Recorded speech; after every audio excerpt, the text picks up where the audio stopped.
Hey guys, welcome to the Keto Test Kitchen. I'm Hannah. This week I am making almond biscuits. These are husband approved, you guys. They've got the husband stamp of approval. These almond biscuits are adapted from a recipe I found online. They are Dr. Perlmutter's buttermilk biscuits. The ingredients are a little bit different. I use sour cream instead of the buttermilk, and I also remove the honey. So let's get started. There's a few more ingredients this week since we are baking something. So what you're going to need is almond flour, arrowroot powder, baking soda, baking powder, salt, eggs, butter, and sour cream. The first thing you're going to do is melt the butter and the sour cream just to get it combined. You're not trying to like heat it up or anything. You're just trying to get that butter to be melted. So 3 tablespoons of butter into your pan. And then for your sour cream, you're going to need a 1/4 cup of it. Now we will put this onto the stovetop and let it melt. That's the first step. So now we've got our butter melted on the stovetop. And now we combine. Look at that, it's magic.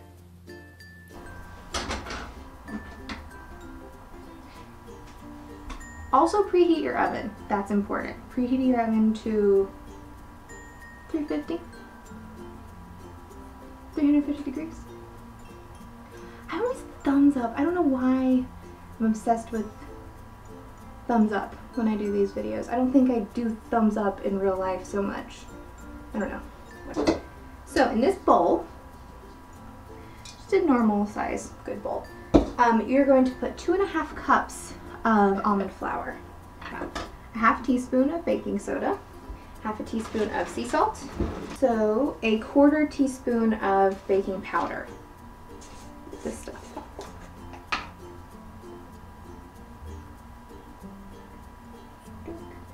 And then I like to use a fork to kind of combine it all. So here we've got this bowl full of all of our dry ingredients, and I just like to mix it up. Now, here we have the sour cream and the butter is whisked together and combined. And to this, we're going to take 2 eggs and break them into the pot and whisk all of that together. So, we've got 2 eggs in this pot, which you can't see at all. But now we're going to whisk it. Whisk it good. Whisk it good. Alright, see? Now you've got a lovely, creamy looking little egg, sour cream, butter mixture.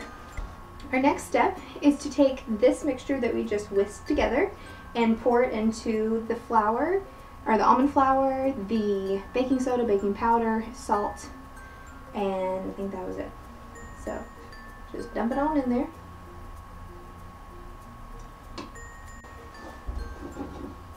So you just mix it all together.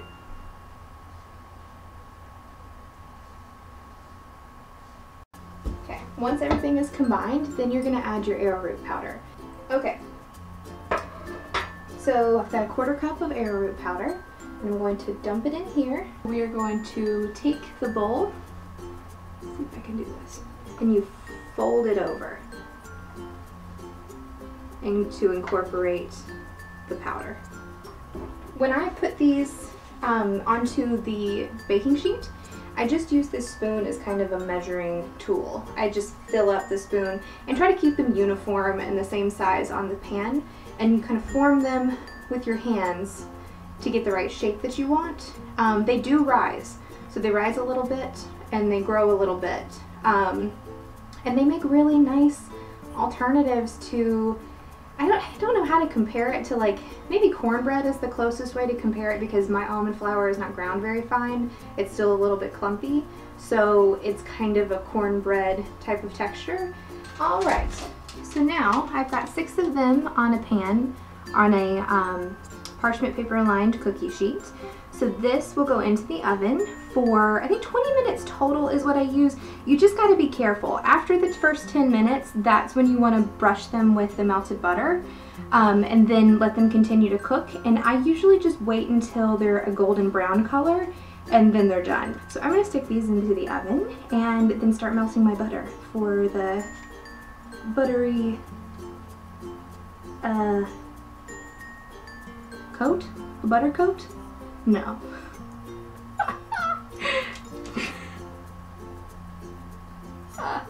I'm gonna put a butter coat on my biscuit.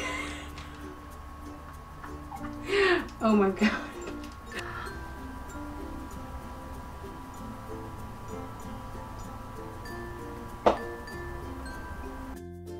Okay, so now I am halfway through the baking process.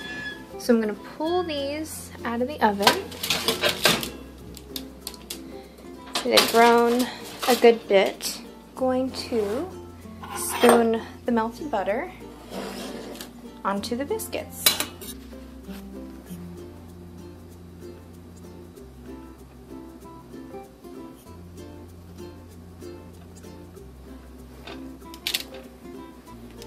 Make sure it's covered. And then once you do all of them, they'll go back into the oven for an additional 10 minutes or so. So here's our final product. They're pretty delicious. They get a nice golden brown color on top, which is great. And they can be easily sliced open to turn into a sandwich, or they can be used crumbled up into some soup. Now, let me try it.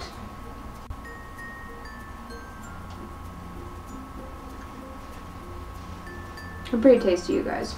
So, today in the Keto Test Kitchen, we learned that almond flour is pretty excellent and it can be made into a super delicious biscuit that you can use in many different ways. I hope you guys have some time to try this recipe. Please let me know how it goes if you do, and I will see you guys next week with another delicious keto treat. Bye!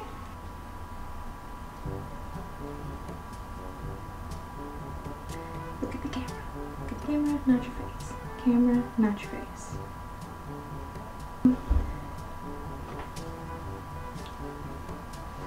Hot.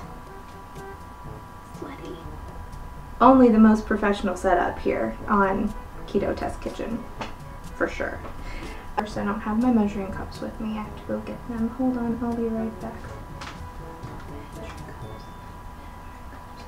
Now I'm gonna put a 1/4 cup of sour cream into this measuring cup. Well,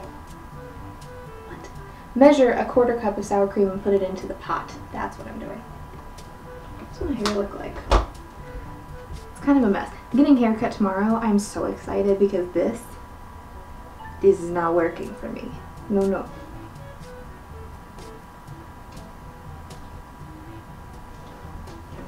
Where did I go? Where am I? Here I am. Come on, have a cup. Not a half cup. Sometimes I wonder if I should use less foul language, but then I figure we're all adults here, hopefully. So, hopefully you're not offended by my curse words. I curse a lot.